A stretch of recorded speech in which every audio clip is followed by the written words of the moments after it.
Yo, what's up guys, welcome back. OCG Metagame Breakdown for early May 2024, so let's take a look. I think it has been like a little over a month. The OCG got their Forbidden and Limited list, what was it, early April, so about a month ago. But as you know, there were hardly any changes, as you see here, right bottom side, you know, some small hits to Diablo Star, Snake Eyes got a small hit, so everyone, including a lot of OCG players, were unhappy because the best decks, Fire King Snake Eyes, wasn't hit, or, you know, got some small hits.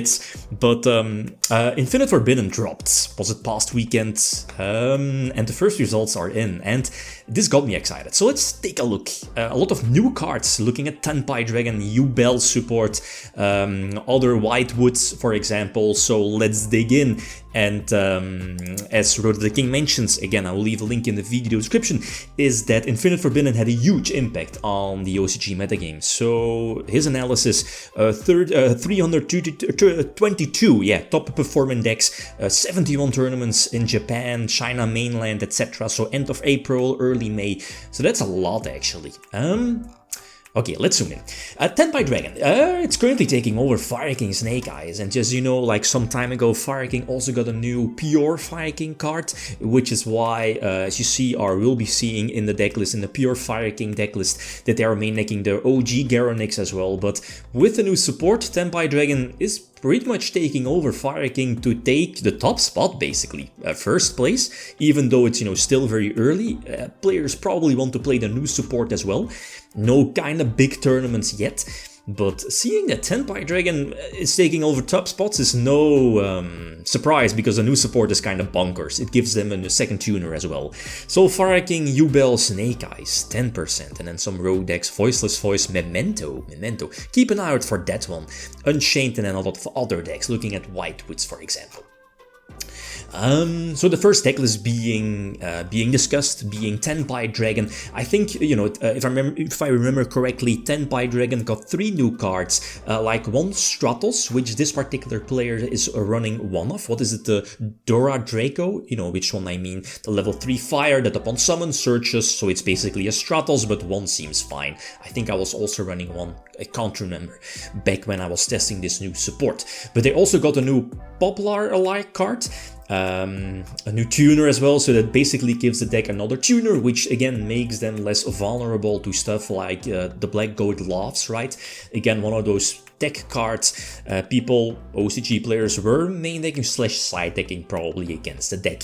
So that's cute. And let's not forget, Tenby Dragon also got a new trap card, a continuous trap, also searchable by the way, but it kinda lets them, it's basically a threatening roar, again, as the conditions are met, your opponent has like more monsters than you, short set, you know what I mean, it skips their battle phase, basically, which I feel is okay, as Riddim the King mentions. In theory, it sounds really solid, but players aren't main decking it, they aren't even side decking it, so as kinda expected, you know, there's stuff like Threatening Roar, which is always chainable. People might prefer that, even though it's not searchable. So other than that, for this particular decklist, no surprises, especially with, you know, the new support. I think most of the ratios I was testing out as well some time ago when I was trying out the new support. Okay, let's continue. Fire Kings. A new addition for, I was about to say Fire King, but that's not really true. This particular player decided to main deck one of the new Link 2s for, I mean, what was it? Silhouettes? The heads, you know, in a new Illusion Link 2, which is very easy to make. It just needs 2, what is it? Monsters? Effect monsters. So it's again super easy to make. And upon summon, you can search what is one of your head cards, continuous traps.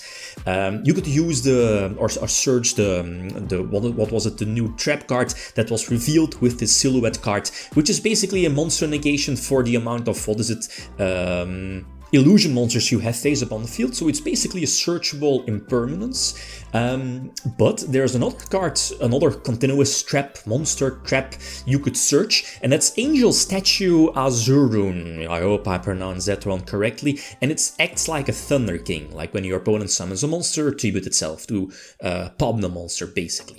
So that's okay-ish. I mean, going for your standard combos, they're also running the new level 4 with the OG Garonix. I guess that's okay. Obviously, it's not that great drawing the trap that you rather want to search with a Silhouette Illusion Link 2, but it's basically giving your deck more negations, and you could grind up for Promethean, etc. if you want. But keep in mind that you need that illusion monster on the field for that, right? So, the elephant in the room, Yugioh. We saw that Yugioh was probably going to be top tier with the first wave of new support. Really solid, by the way, but Infinite Forbidden gave them more broken support.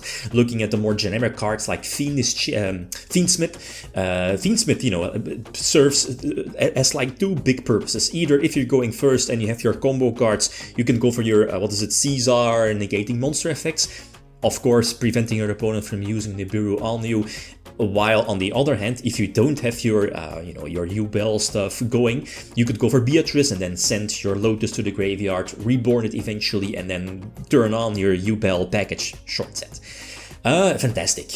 Again, no surprise that this engine Fiendsmith finds its way to this particular deck. There's more decks that are, abusing the Fiendsmith engine for a good reason, right?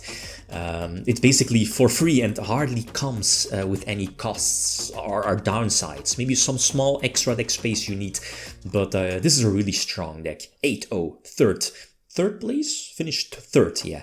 25 teams, 75 participants. A super strong contender, guys. Keep an eye out for this, especially for the TCG, by the time we are getting these, at least this new particular set.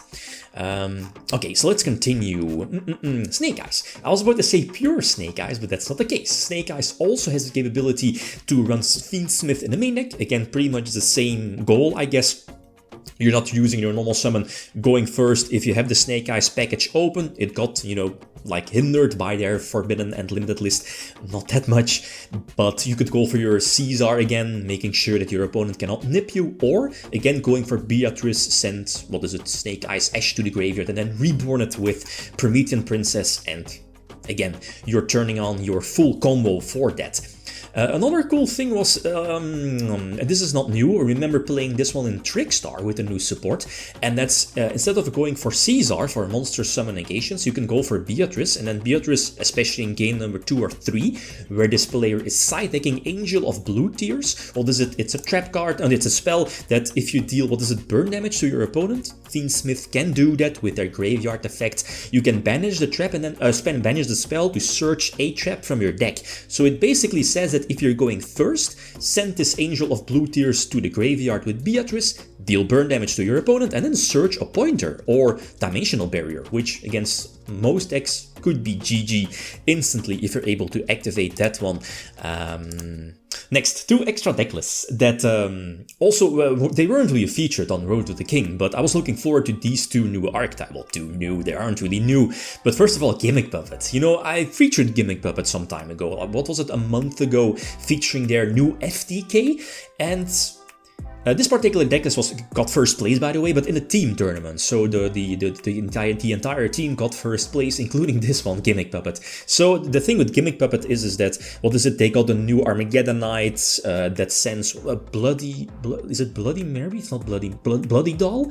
When it's like sent to the graveyard, get her back. It's basically a 1-card starter, free Exceeds, and you're basically abusing your Chaos Exceed, right? Your Chaos form, your rank up spell, which it's kind of disgusting, and it's kind of like an easy FTK if you ask me.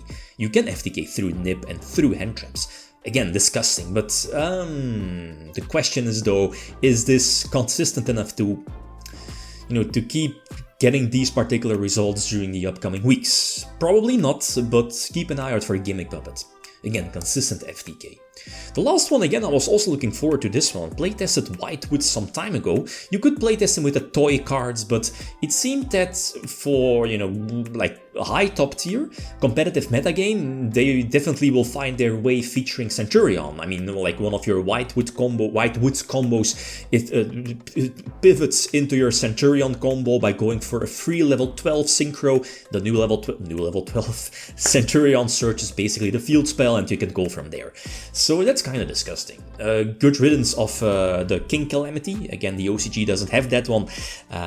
But yeah, you can still abuse Crimson Dragon and Cosmic Blazar and stuff like that. So really cool. I like Infinite Forbidden. Like, it had a huge impact on their metagame. The question now is that is Tenby able to maintain its presence, first place currently, or maybe Yugioh I'm looking forward to Yugioh. It's probably maybe taking second place, and I was about to say first place, but probably not. Tenby is a bit too strong, but we'll see. Okay, guys, thanks for watching. Feel free to leave a comment or like if you enjoyed the video. Leave me signing out. Peace.